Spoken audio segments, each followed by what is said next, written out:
आपका मैं पाकिस्तानी पार्ट है इंडिया का, पार्ट था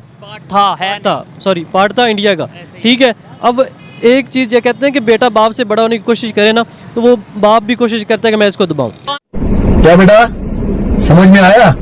बाप बाप होता है, बेटा बेटा होता है। हाँ, इकॉनमी बहुत बुरी है, ये तो मानते हैं। ऐसा ही है, तो मुकाबला इन चीज़ों का इंडिया के साथ तो हमारा है ही नहीं, क्योंकि उनकी इकॉनमी बहुत अच्छी है। उनका दूसरे नंबर पे वहाँ पे खुल के आवाम ज़ाहिर कर सकती हैं। हमारे साथ ही थोड़ी बात करते हैं, उठा के ले जाते हैं। आप कहाँ थे ज्ञानी बाबा? जय हिंद दोस्तों, जय श्री राम। जहां पर अमेरिका ने पाकिस्तान का दोबारा फिर से बेवकूफ बनाते हुए F-16 है जो डील पाकिस्तान के साथ कर ली है, जिस पर भारत के जो विदेश मंत्री है बेखौफ बोलते हुए बोल दिया कि उन्होंने जो तुम अमेरिका को बोल दिया कि जो तुम पाकिस्तान का बेवकूफ बना सकते हैं ना, दुनिया का नहीं बना सकता। तुमने जो पाकिस्तान को भी ये डील की है वो इसलिए की है कि ताकि कभी भी भारत पर हमला किया जा सके तो इसका F-16 का इस्तेमाल कर सके, क्योंकि पाकिस्तान अभी फिलहाल जो भूखा मर रहा है वहां पर F-16 की डील के लिए। तो पाकिस्तानी जनता इसके ऊपर क्या कहती है, वीडियो देखिए। पहली बात तो ये है कि चलो सलाहब आया था उसका उनकी जो है ना वो उनकी मदद करनी चाहिए थी। और दूसरा ये कि इंडिया को तकलीफ इसलिए हो रही है कि ये वाहिद मुल्क है पाकिस्तान जिससे वो इंडिया डरता है। इंडिया डरता है पाकिस्तान कैसा कैसा? फिर मारने का आएगा तू? फिर मारने का आएगा? पाकिस्तान से वो लेने भी चाहिए थे। आपने बोला डरता है, किस तरीके से मतलब हम ये जज कर सकते हैं या देख सकते हैं कि इंडिया हमारे से डरता है? आपने मतलब किस माइंडसेट से ये बोला? ये ईमान का जज्बा है ना मुसलमान में, ईमान के जज्बे से डरता है। अच्छा। और दूसरी बात, मुसलमान तो इंडिया में भी मौजूद है। नहीं, वो इंडिया में मौजूद है लेकिन वो ये पाकिस्तान में से एक कलमे के नाम से बना है ना, मुसलमान के नाम से बना है। अभी मुसलमान इधर जो है ना, इधर जो जज्बा है मुसलमान का उससे डरता है।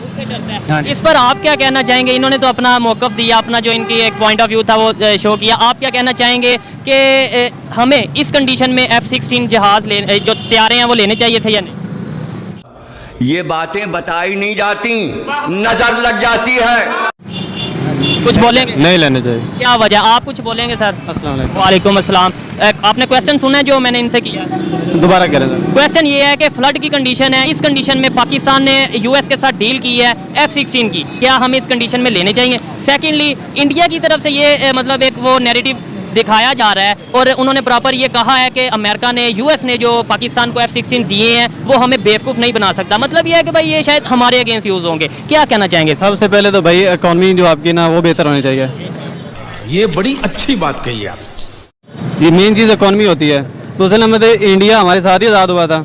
वो हम आज़ाद हुए थे, पहले से वो बने थे, लेकिन ये है कि 1947 में डेवलपमेंट हमने इकट्ठे शुरू किया। ऐसा ही है। आज उनकी इकॉनमी देखें, दूसरे नंबर पे बांग्लादेश हमसे कतर में अलहदा हुआ है। आज वो देखें, हम कहाँ के कहाँ, हमारे पास क्या है? डिफेंस हमारा मजबूत। हाँ, सिर्फ बस यही बातें रहेगी हमारे पास कि हम ये मुसलमान है, ठीक है। और हमारे पास ना इकॉनमी, ना ये आवाम का हाल देखें, ये जो ऊपर ऑनलाइन लाइन है ये देखें, ये सारी कर्जों पे बनाई हुई है, ठीक है। और कर्जे हम पे कर रहे हैं, ठीक है। ये चीज़ इकॉनमी बहुत बुरी है, ये तो मानते हैं। ऐसा ही है, तो मुकाबला इन चीज़ों का इंडिया के साथ तो हमारा है ही नहीं, क्योंकि उनकी इकॉनमी बहुत अच्छी है। उनका दूसरे नंबर पे वहाँ पे खुल के आवाम ज़ाहिर कर सकती हैं। हमारे साथ ही थोड़ी बात करते हैं, उठा के ले जाते हैं। आवाम थोड़ी सी बात करते हैं, उठा के ले जाते हैं, ठीक है। ये उधर चीज़ें बेहतर हैं। चीज़ गलत हो, गलत को गलत कहना चाहिए, सही को सही कहना चाहिए, चाहे वो दुश्मन है। ऐसे ही है। बहुत अच्छी बात है, मैं इनको अप्रिशिएट करता हूँ कि जो गलत है, चाहे वो पाकिस्तान में, चाहे इंडिया में, दुनिया में कहीं भी, जो गलत है उसे गलत कहना चाहिए और जो सही है उसे सही कहना चाहिए। और मैं अक्सर आपका देखता हूँ प्रोग्राम, मुझे बहुत अच्छा लगता है और इंडियन आवाम को और उनको सबको ये पैगाम देना चाहता हूँ कि हम मिल के आगे बढ़ सकते हैं। दुनिया, मेरा भी यही मानना है कि यार हमें इस टाइम पे इंडिया की जरूरत है। ये बड़े लोगों को शायद बात बुरी लगेगी क्योंकि उनकी इकॉनमी बेहतर है, वो स्टेबल है। अभी जो मरियम नवाज की ऑडियो लीक हुई है, क्या हुआ है? ऑडियो लीक हुई है, इंडिया से मंगवा रही हैं।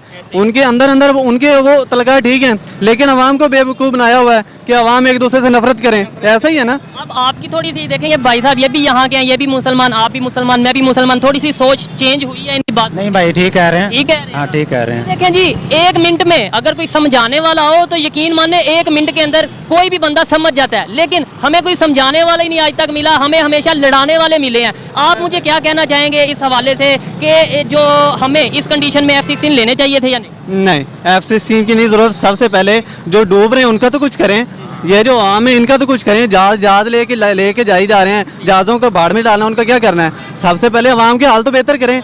आवाम का बेहतर हाल होगा तो उसके बाद जहाज लें, जो भी करें, हमारी कौन सी अभी जंग होने वाली है, ठीक है ना। सही बात है, डिफेंस अच्छा मजबूत करना अच्छी चीज है, जाहिर बात है डिफेंस होना चाहिए, लेकिन इकोनॉमी सबसे पहले अवाम है आप। डिफेंस कार किसका? हाँ जी, अवाम का कह रहे हैं ना, लेकिन अवाम भूखी मर रही है तो वो डिफेंस को बाढ़ में डालना है कि वो डूब रहे हैं।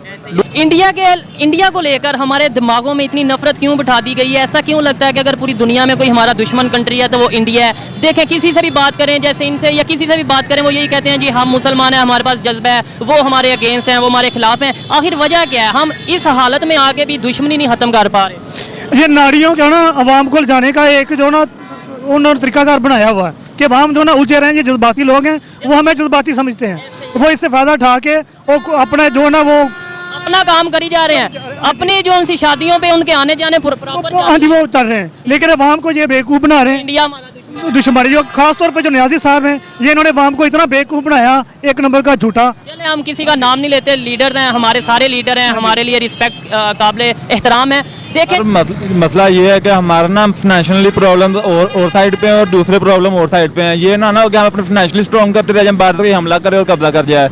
इंडिया जहाँ तक रहेगी इंडिया और पाकिस्तान, ये तो अच्छी बात है, हमें अपना डिफेंस अच्छा रखना चाहिए, लेकिन जब हमारे पास हम फाइनेंशियली तौर पर मकरूज होंगे, लोगों के पैसे, कंट्रीज के पैसे देने होंगे, आपको लगता है कि अगर लेट्स सपोज हमारा डिफेंस अच्छा भी होगा तो हम ज्यादा देर तक डिफेंस कर पाएंगे अगर कोई हमला करता है? तो सर बात ये है कि बंदा भूखा होना फिर भी गुजारा होता है, बंदा अनसिक्योर होना गुजारा नहीं होता। क्योंकि जहाँ तक इंडिया की बात रहेगी उनको मिर्चें लगने लगेंगी, क्योंकि मैं थूकता हूँ तेरी सूरत पे। मुस्लिम और हिंदू है ना, शुरू से टू नेशन थ्योरी रही है, तो इस बेस पे वो कभी भी हमारे किसी भी काम पे ना ओके कर ही नहीं सकते। और उसके अलावा रह गई ये F-16 लेने वाली बात, देखे ना हिंदू मुस्लिम की टू नेशन थ्योरी की बात की है, no doubt two nation theory थी, हमने ही लाई थी टू नेशन थ्योरी, लेकिन मुझे ये बताएं, आप तो मॉडर्न दौर है, इंडिया के जो मुसलमान हैं, इंडिया के जो हिंदू हैं, मिलके नहीं रह रहे, आपको क्या लगता है? सर नहीं मिलकर रह रहे, जहाँ तक मुझे लगता है। आपको शायद पता होगा मस्जिदें तो ये मस्जिदें शहीद हुई हैं, तो हमारे यहाँ मस्जिद, कौन सी मस्जिदें? वो एक बाबरी मस्जिद के वाक़े के बाद कौन सी मस्जिद, को ये एक मस्जिद बताएं जो शहीद हुई? सर देखे ना, इंटरनेशनल तो एक आई है ना, छोटी मोटी कितनी तदलीलें होती होंगी, मुस्लिम सबका कितना लगता होगा। ये एक बात करते हैं, इसके बाद दोबारा टॉपिक पे आते हैं। अगर मैं आपको कहूँ कि इंडिया में मस्जिदों की तादाद बढ़ रही है, कम होने की बजाय बढ़ रही है, तो आप इस बात को मानेंगे या नहीं मानेंगे?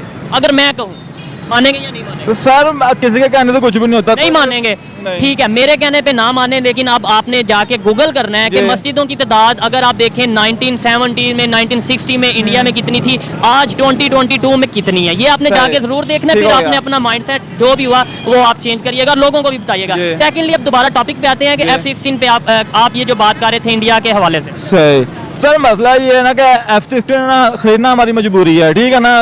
फॉर एग्जाम्पल अगर हम मुल्क को सेट करते हो, कम अज कम हमें 10 साल लग जाने हैं, 10 साल के अंदर इससे भी ये तो मेरा माइंड सेट है ना, हो सकता है 20 साल लग जाए, तो लेकिन 20 साल के अंदर कोई हम पे हमला कर जाए, जो ईरान के साथ हो जाए और कंट्रीज के साथ हो वो हमारे साथ हो जाए फिर। तो भाई सबसे पहले आपने वीडियो देख ली है, तो वीडियो के बारे में कुछ लिखे, यानी कि जो पाकिस्तानियों की सोच है। देखो जो ये लास्ट में आया था, ये था भाई साहब, इसकी गलती नहीं, ये था मदरसा साहब, यानी कि ये मदरसे में पाकिस्तानी में पढ़ा हुआ था। तो देखिए कि भाई कोई पाकिस्तान पे हमला कर दे, भाई साहब पहले तो मैं आपको समझाऊं कि पाकिस्तान पे हमला कर भी देता है तो वहां से क्या लेके आएगा? पाकिस्तान में ऐसा है क्या जिसको लेके आएंगे? और दूसरी बात करें अमेरिका की, भाई साहब अमेरिका एक ऐसा मुल्क है जो पूरे के पूरे विश्व को भिड़वाना चाहता है, यानी कि उसके साथ भाई उसके साथ। अब उसका रूस का और यूक्रेन का हाल देखो, जो यूक्रेन को उसने उंगली लगाई थी कि भाई हम खड़े हैं तुम्हारे साथ, तुम आगे बढ़ो, तुम उसके साथ लड़ा, क्या किया? घंटा नहीं किया, कुछ नहीं किया, यूक्रेन सारा बर्बाद करवा दिया, बोल दिया हम नाटो वाले खड़े हैं, क्या हुआ? कुछ भी नहीं हुआ।